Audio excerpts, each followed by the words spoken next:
네, 수요일 날 다시 룻기의 말씀으로 돌아왔습니다. 간략하게 이전의 내용들을 정리하자면 사사들의 시대 베들레헴에 흉년이 들었죠. 그래서 엘리멜렉 집안이 모압 땅으로 피해 갑니다.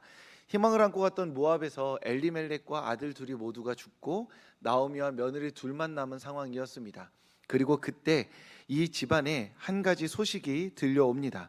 바로 하나님께서 이스라엘 백성들을 먹이시고 돌보셨다는 소식이었습니다.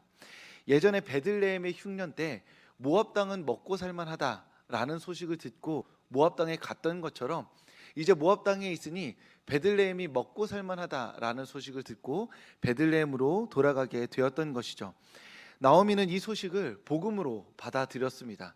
하나님께서 이스라엘 백성들을 돌보시는구나, 사사시대이지만 하나님께서 은혜를 베푸시는구나 라고 여기고 모압 땅에 도망쳐온 자신도, 우상 숭배로 그 도망쳐온 자신도 하나님께서 구원하시리라 믿고 다시 베들레헴으로 돌아가기 시작한 것입니다.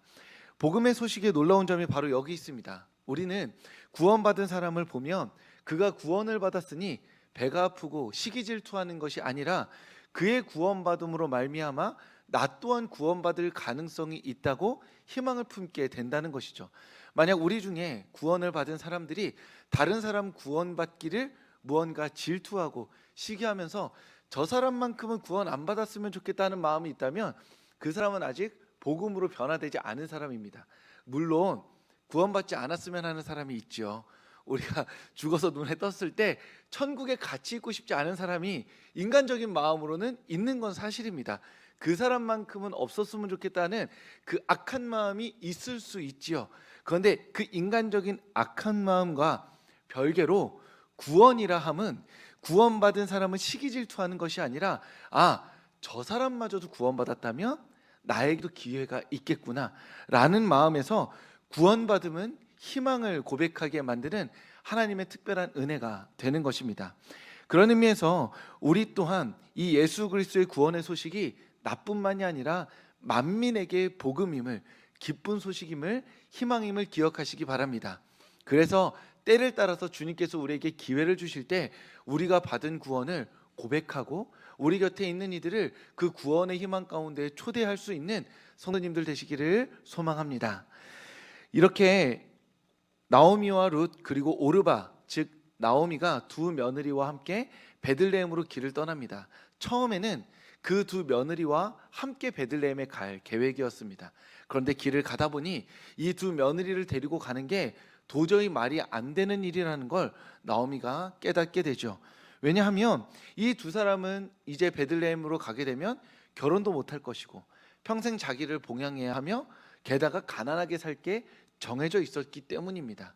그러니 이 둘이 평생 과부로 사느니 모압 땅에서 재결합할 수 있도록 그들을 해방시켜주고 돌려보내주는 결단을 나오미가 하게 됩니다. 그 결단을 따라서 눈물 가운데 오르바가 먼저 떠나갑니다. 오르바 또한 처음부터 이제 잘됐다, 어머니랑 같이 있어서 안 좋은 일만 겪었는데 이제 나는 내 삶을 찾아가겠다 한 것이 아닙니다. 오르바도 같이 있고자 했지만 나오미가 그만큼 강력하게 권고했기 때문에 나오미로부터 떨어져 모압 땅에 머무르게 되었던 것이죠. 그리고 이제 나오미와 룻 둘이 남았습니다. 이 과정에서 나오미와 룻의 대화가 15절 말씀에 나와 있습니다. 우리 15절 말씀 한 목소리로 읽어보도록 하겠습니다. 나오미가 또 이르되 보라, 내 동서는 그의 백성과 그의 신들에게로 돌아가나니 너도 너의 동서를 따라 돌아가라 하니. 아멘. 나오미는 끊임없이 이야기했던 것이죠. 돌아가라. 나랑 같이 있으면 영원히 너는 과부로 굶어 죽게 된다. 나 한 사람이야. 사실 솔직히 말하면 베들레헴에 가면 친척도 있고 누가 나를 좀 돌봐줄 가능성이 있는데 너희까지 가서 만약 내가 죽어버리면 너희는 결국 이방 여인으로서 그곳에서 살아남을 수 없게 된다라는 것이 나오미의 판단이었던 것이죠. 그러면서 말합니다. 너의 동서는 그의 백성과 그의 신들에게로 돌아갔다. 그러니까 너도 그의 백성과 그의 신들에게로 돌아가라 라고 이야기합니다. 여기에서 매우 중요한 영적인 원리가 발견되는데요. 무엇이냐 하면 백성과 신이 세트입니다. 예를 들어 내가 모압 땅에 갑니다. 그러면 나는 모압 땅에서 하나님을 섬기겠다고 마음으로 결단할 수 있지만 이 당시에는 모압 땅에 있으면 모압의 신을 섬기는 겁니다. 그리고 이스라엘 땅에 오면 이스라엘의 신을 섬기는 것이죠. 그의 백성이 된다는 것, 즉 백성이 된다는 것은 그 신을 섬기는 것과 한 묶음이기 때문에 어찌 보면 나오미의 이 고백을 통해 나오미는 모압 땅에서 누구를 섬겼다는 걸 스스로 고백한 거죠. 모압의 신을 섬겼다는 걸 스스로 고백한 게 되는 겁니다. 그러니 나는 지금 이제 베들레헴으로 가서 베들레헴의 신, 내가 원래 믿고 있던 그 하나님을 모시겠다. 너는 너의 신에게로 돌아가라 라는 표현이 이 고백에 담겨 있기도 한 것입니다. 여기에서 중요한 게 이겁니다. 우리가 모압에 있다고 해서 하나님이 모압을 통치하실까요? 통치하지 않으실까요? 우리의 믿음의 고백은 하나님은 모압 땅의 하나님입니다. 모압에 있는 그 모습은 가짜신, 거짓신이죠. 그럼에도 불구하고 그 당시의 생각, 사고, 믿음, 신앙은 이러한 고백이었다는 거죠. 그 백성은 그의 신을 섬길 수밖에 없다라는 것입니다. 하지만 모압이라는 자리에서는 하나님을 온전히 섬길 수 없는 한계가 있다는 것을 당대 사람들도 인정했다는 것이죠. 왜냐하면 모압 땅에는 모압의 가치관과 문화가 있기 때문입니다. 그 나라에 산다는 건 그 가치관과 문화를 따르는 일이고 그 가치와 문화를 따르는 것은 그 나라의 신을 섬기는 일이 되기 때문입니다. 매우 중요한 게 여기서 다시 한번 드러납니다. 신을 섬긴다는 것은 그 신을 내가 믿는다고 고백하는 것이 아니라 그 신이 주관하는 삶의 가치와 문화를 따르는 것이 된다라는 것이죠. 내가 하나님을 믿는다고 고백하는데 자본주의 가치 안에서 돈의 가치를 따라 살면 나는 엄밀히 말하면 하나님과 돈을 동시에 섬기는 것이 된다라는 겁니다. 내가 이 땅 가운데 살아가고 있지만 내가 속한 어떤 지역의 문화와 가치관을 따라 살면 나는 하나님을 따라 살아가는 것이 아니라 그 가치관과 이념을 따라 살아가는 사람이 된다라는 것이죠. 그런 의미에서 우리는 우리가 속해 있는 그 삶의 자리에서 자유로울 수 없는 사람들이라는 것입니다. 그런 의미에서 모압이라는 자리는 하나님의 약속보다 세상의 풍요와 우상의 가치관이 지배하고 있던 곳이었기 때문에 모압의 땅을 떠나서 하나님을 섬기기 위해 베들레헴으로 가는 과정이 필요했다라는 것이죠. 이것은 이 룻에게만 제한되어 있는 것이 아니라 구약 성경과 신약 성경에 있는 많은 인물들에게서 동일하게 일어나는 일입니다. 하나님 또한 그렇게 하나님의 사람들을 세우셨습니다. 아브라함 생각해 볼까요? 갈대아 우르에서 하나님께서 건져내셨죠. 이스라엘 백성들을 생각해 보면 애굽 땅에서 출애굽합니다. 바벨론 땅에서 출바벨론에서 고향으로 돌아오죠. 애굽에도 바벨론에도 갈대아 우르에서도 하나님은 여전히 하나님이셨습니다. 그런데 하나님은 그곳에 살면 하나님의 백성으로서 살아갈 수 없기 때문에 하나님의 백성으로서의 가치와 문화를 따라 살아갈 수 없기 때문에 그 모든 곳에서 건져 내어주셔서 가나안 땅에 들어오게 하셨던 것입니다. 구약뿐만이 아니라 신약 성경의 인물들도 마찬가지입니다. 베드로는 그물을 두고 주님을 따랐습니다. 삭개오는 나무에서 내려와서 주님을 따랐죠. 마태는 자신이 일하고 있던 세관에서 뛰쳐나와서 주님을 따랐습니다. 그것은 무엇인가요? 자신이 속하고 있는 그 삶의 자리에서는 주님을 온전히 자신의 주인으로 모실 수 없기 때문에 그래서 하나님을 따르기 위해서 그물을 버려뒀고 뽕나무에서 내려오고 세관에서 그 삶의 자리를 박차고 나와 예수님을 따랐던 것입니다. 하나님을 사랑하기 위해서 떠나야만 하는 모압 땅이 분명히 있습니다. 끊어야 할 교우 관계가 있습니다. 극복해야 할 게으름과 우리의 무기력한 마음이 있습니다. 더 이상 참여하지 말아야 할 모임이 있는 것이죠. 어제의 고리를 끊어내지 않고 하나님 안에서 새로운 존재로 빚어나가질 수 없는 것입니다. 그런 의미에서 우리는 하나님을 더욱 사랑하기 위해서 하나님의 사람으로 살아가기 위해서 끊어내어야만 하는 관계와 우리의 마음과 우리의 삶이 있다는 것을 기억해야 합니다. 그리고 때마다 주님 앞에 지혜를 가지고 물으며 분별력을 가지고 끊어내고 거리를 두고 새로운 삶을 살아가기 위해, 하나님의 백성으로 살아가기 위해 우리는 결단해야만 하는 것이죠. 제가 초등학교 6학년부터 중학교 2학년 때까지 원래 휘경교회라는 곳을 다니다가 원래 목양교회라는 곳을 다니다가 휘경교회로 전환되는 시기가 있었습니다. 그때 아무도 뭐라고 안 했는데 저도 모르게 자연스럽게 같이 지내던 친구네 집에, 주일날 그 친구네 집에서 맨날 게임했는데, 그 자연스럽게 예수님을 믿고 예수님을 주님으로 고백하는 그 과정 가운데서 자연스럽게 친구들과 멀어지는 경험을 하였습니다. 제 기억으로는 그 친구랑 떨어져서는 못 살 거라 생각했는데, 교회에 가서 새로운 교우 관계와 새로운 신앙의 단계로 접어들자 그 친구와 자연스럽게 멀어지면서 신앙의 생활들을 하게 되기도 하였습니다. 제가 중고등학교 때 정말 제 인생을 교회에 갈아 넣었습니다. 그렇다고 교회가 부흥 발전했던 것은 아닌데 그냥 혼자 갈아 넣었던 거죠. 아무도 오지 말라고 하지 않고 오라고도 하지 않는데 혼자 가서, 이렇게 늘 말씀드리지만 유치부 아동부 때 아동부 아이들이 여름 성경학교 끝나면은 거기 아동부 창고에 이렇게 라면 같은 거, 과자 같은 거 몰래 숨겨놨는데, 저 혼자 그런 거 아닙니다. 지금 이렇게 정직하게 고백합니다. 그 나름 헌금 많이 냈으니까 제 과자값만큼 헌금 낸 것 같아요, 거기에. 그러니까 이제 말씀드릴 수 있는 건데, 거기 이렇게 여름 시즌만 되면 부서에 간식이 많아요. 그래서 이렇게 가을에 이렇게 들어가서 이렇게 식당에서 김치 꺼내 먹고, 그래서 관리 집사님이 저희를 되게 싫어하셨어요.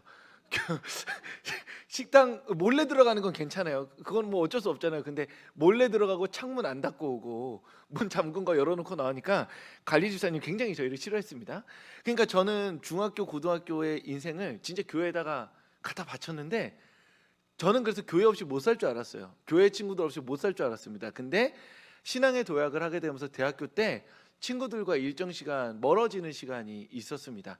워낙 끈끈하게 오래 지냈기 때문에 여전히 연락하고 지내지만 그 한 3, 4년 동안은 다른, 내가 정말 휘경교회를 다녔나 싶을 만큼 과몰입해서 제 대학 생활과 신앙 생활에 하나님 앞에 헌신했던 그 기억들이 여전히 저에게 있다라는 것이죠. 저의 인생에 대한 이야기이기도 하지만 동시에 아마 성도님들에게 그 결정적 순간들이 있으셨을 걸로 압니다. 내가 너무나 사랑했고 내가 너무나 아꼈지만 그 사람들이 싫어진 게 아니라 신앙의 어떤 도약의 순간에 자연스럽게 거리를 두고 내가 하나님에게 집중할 수 있도록 시간과 환경이 마련되어졌던 기억들, 우리 가운데 다 한 번쯤 있다는 것이죠.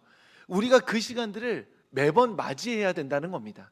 때마다 나의 삶을 돌아보며 내가 하나님을 더 사랑하고 싶은데, 더 주님께 나의 삶을 드리고 싶은데 두어야 할 거리, 관계, 마음들이 무엇인지를 우리는 묻고 주님께 나아가야 한다는 것이죠. 그런 의미에서 나오미가 이야기했던 것처럼 우리의 모압 땅에서 벗어나야 합니다. 우리의 베들레헴을 향해 가야 합니다. 우리에게 주어진 베들레헴이라고 한다면 자연스럽게 교회가 떠오를 수도 있고 구역이 떠오를 수도 있고 나의 신앙의 멘토가 떠오르실 수도 있을 것입니다. 그곳이 어디이든 중요한 것은 떠나야 할 곳이 있다라는 것이죠. 하나님께서 우리에게 지혜를 주셔서, 분별력을 주셔서, 그리고 또 따뜻한 마음을 주셔서 혹 떠나야 하는 자리, 끊어야 하는 관계가 있다라면 하나님의 지혜로 분별력을 가지고 자연스럽게 떠나 하나님을 더욱 사랑하는 새로운 시기로 접어드는 성도님들 되시길 주님의 이름으로 축복합니다. 그렇게 나오미가 룻과 함께 이제 베들레헴으로 향하게 되죠.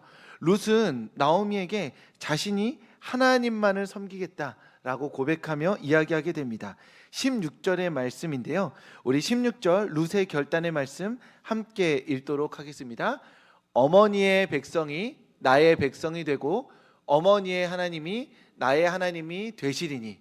나오미는 얼른 가, 따라오지 마, 나 너랑 같이 있고 싶지만 그럴 수 없어, 가 라고 말하고, 룻은 아니에요 어머니, 제가 어머니로 함께 가겠습니다 하면서 이렇게 눈물의 장면을 막 이루어지고 있는 장면입니다. 룻은 하나님의 백성이 되어서 하나님을 섬기기를 선택합니다. 나오미가 말했죠. 그의 백성과 그의 신에게로 돌아가라. 룻은 정면으로 반박하며 결단하는 것이죠. 내가 이스라엘 백성이 되고 하나님의 백성이 되겠다. 하나님이 가르치는 가치와 문화를 따르는 사람이 되겠다. 그래서 하나님의 백성이 되어서 내 남은 인생은 하나님을 영화롭게 하는 삶을 살겠습니다 라고 룻이 결단하고 있습니다. 룻의 이 결단은 스스로 갑자기 발휘된 게 아닌 것이죠. 나오미가 자기 희생의 결단을 보여줬기 때문에 룻이 자기 부인의 결단으로 응답한 것입니다. 나오미가 먼저 룻과 오르바를 아무 값 없이 보내주고 자유롭게 해줬고, 며느리로 함께 지내는 동안 하나님의 사랑의 마음으로 신실하게 돌봐주었기 때문에, 그래서 룻이 이 결정적인 순간에 하나님을 선택하고 하나님을 따를 수 있었던 것입니다. 룻이 나오미를 선택한다고 해서 자기에게 돌아오는 게 있을까요? 전혀 없죠.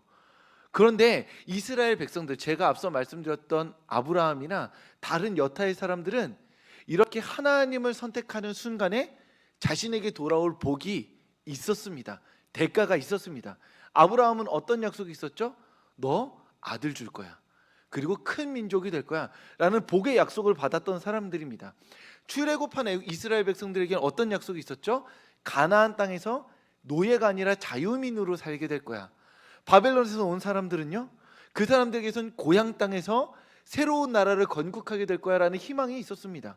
그러면 베드로는 어떤 꿈이 있었죠? 다른 제자들은요, 예수님 따라 나가면 예수님이 새로운 세상을 만들 건데 그 새로운 세상에서 내가 한 자리, 하나의 역할을 하게 될 것이라는 기대감이라도 있었던 것이죠. 룻은 하나도 없었습니다. 하나님의 음성도 듣지 못했고요, 나오미가 어떤 약속을 해준 것도 아닙니다. 나오미는 오히려 떠나라고 했죠.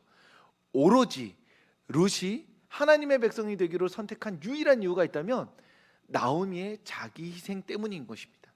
나오미가 일평생 보여준 사랑의 행동을 보고 나오미를 보니 그 하나님 믿을만 하다 싶어서 그 하나님께 자신의 삶을 내어 던진 것이죠. 이것이 바로 매우 중요한 이야기 중에 하나입니다. 왜냐하면 우리가 종종 하는 이야기가 있어요. 사람 말고 누구 보라고요? 하나님 보라고요.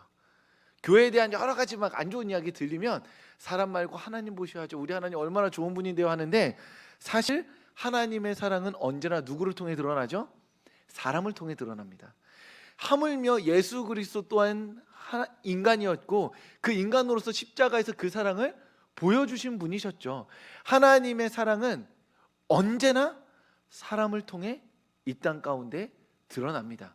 그러니 우리는 이렇게 말해야 되는 거예요. 원래는 사람이 아니라 하나님을 보세요가 아니라 보이지 않는 하나님 찾지 말고 보이는 사람을 통해 하나님의 사랑을 만나세요 라고 말할 수 있어야 합니다. 그런데 왜 이렇게 말을 못하죠? 일단 나도 부끄럽고 그리고 이제 제가 어렸을 때는 교회 부흥회 강사님들이 오면 이런 예화를 많이 하셨어요. 교회에서 절대로 개 같은 거 하지 말라. 개 여의입니다. 그쵸, 개라고 하죠. 워낙 안 쓴 표현이 오래 안 써가지고 개 하지 말라. 왜요? 그럼 옛날에 뭐 소문에 뭐 권사님이 들고 튀었다더라 뭐 이런 거 있잖아요. 그러면서 교회 와가지고 절대 돈 거래하지 말라고 하는 게, 옛날에는, 지금이야 뭐 보험 관련된 이야기들이지만, 다단계 관련된 이야기지만 옛날에는 무조건 개 같은 거였습니다. 그러니까 우리가 그렇게 저 사람은 정말 안 그럴 거야 라고 생각하는 아주 훌륭한 목회자뿐만 아니라 그리스도인들마저 뉴스 잠깐만 검색해보면 넘어지고 우리를 실망시키는 모습이 너무 많으니까 우리가 그 모든 걸 책임질 수 없어서 사람 말고 하나님 보세요라고 말하는 거죠. 그런데 그리스도인은 어떻게 말해야 되냐면, 사람으로 상처받은 것, 사람으로 회복될 수 있다 믿고 그 상처를 내가 위로해 줄 수 있다고 믿어야 된다라는 겁니다. 이 너무 큰 일이죠. 여타의 그리스도인들로 말미암아서 상처받은 마음이 있어요.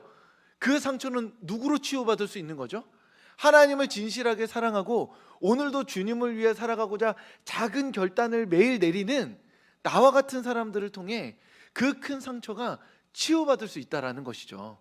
그러니까 우리는 사람을 보지 말라고가 아니라 지금 당신 곁에서 진실하게 하나님을 사랑하고 당신의 손을 잡고 있는 나라는 사람을 통해, 우리 구역을 통해, 이 서울교회를 통해 당신이 위로받기를, 하나님의 사랑 안에서 새로운 삶을 시작할 수 있기를 기도할 수 있어야 한다는 것이죠.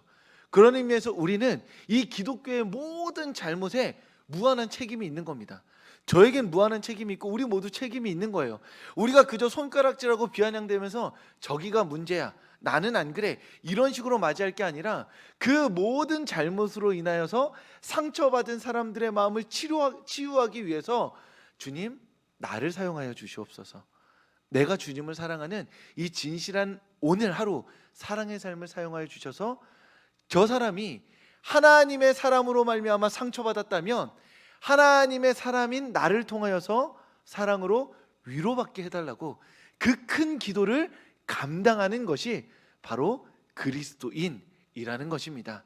그런 의미에서 우리가 이제는 사람 보지 말고 하나님 보세요 라고 말할 것이 아니라 우리의 기도의 자리 가운데 혹여나 사람으로 말미암아 상처받은 이들이 있다면 나를 통하여서 나와 함께 기도하는 믿음의 공동체를 통하여서 우리 교회 안에서 우리의 관계 안에서 위로받게 해달라고 그렇게 용기 있게 기도할 수 있는 성도님들 되시길 소망합니다.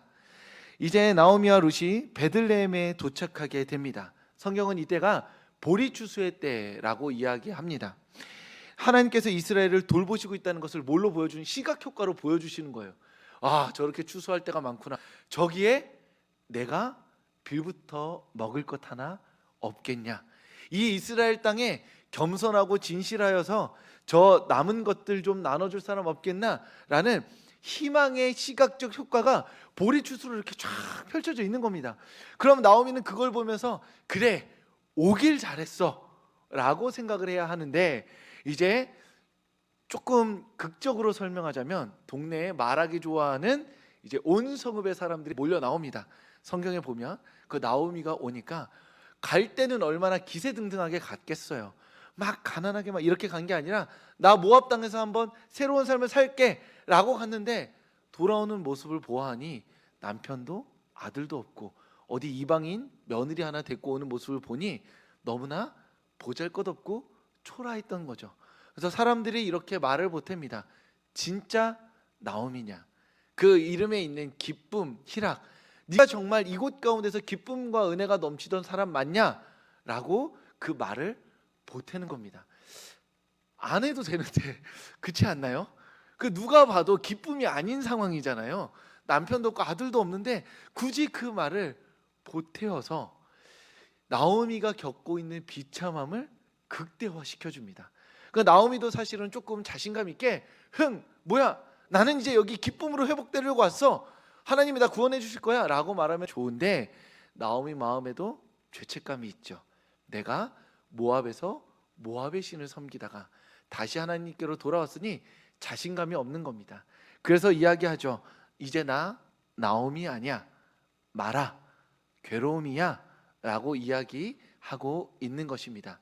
나의 삶은 이제 기쁨이 회복될 수 없는 존재, 나는 결국 모압 땅에서 우상 숭배하다 돌아와서 남편 잃고 이방인 며느리와 함께 괴로움 가운데 살아가야 할 존재라고 스스로도 인정해 버리게 되는 장면이죠. 너무 비참하고 슬픈 장면입니다. 옆에서 이제 누가 뭐라고 해도 나오미는 누구예요? 나오미가 아닌 거예요. 자기는 이제 마라인 겁니다.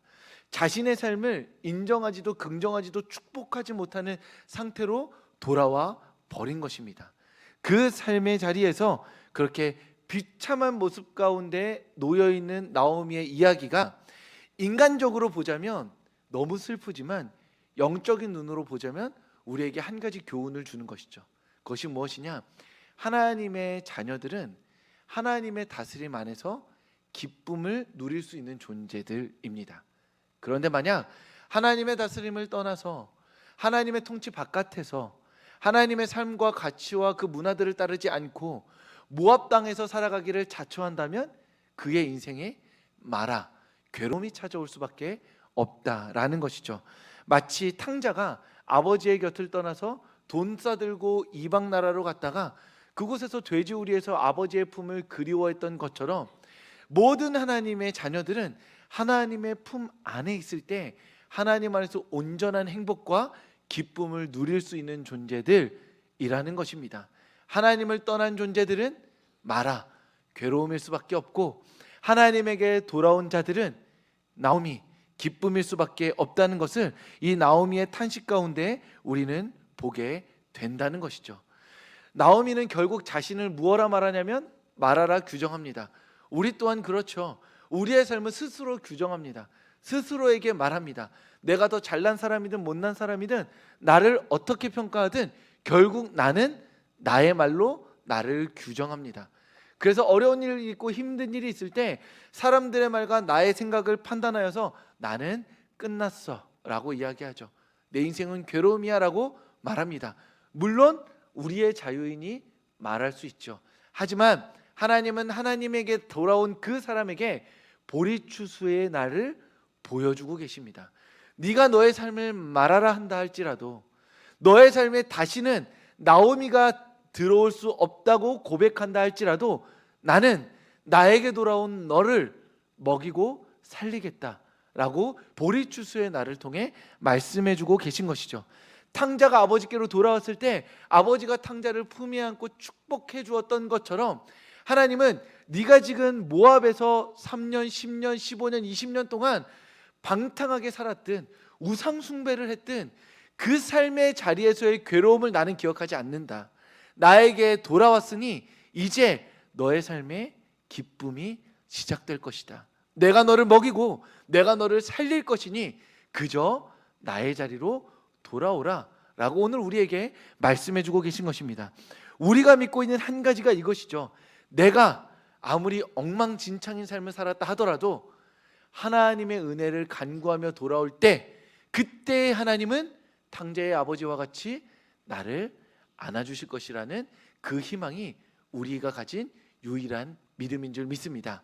그러니 오늘 이 자리에 나오신 성도님들 하나님께 나오기를 주저하지 마시고 하나님께 간구하며 기도하시기 바랍니다.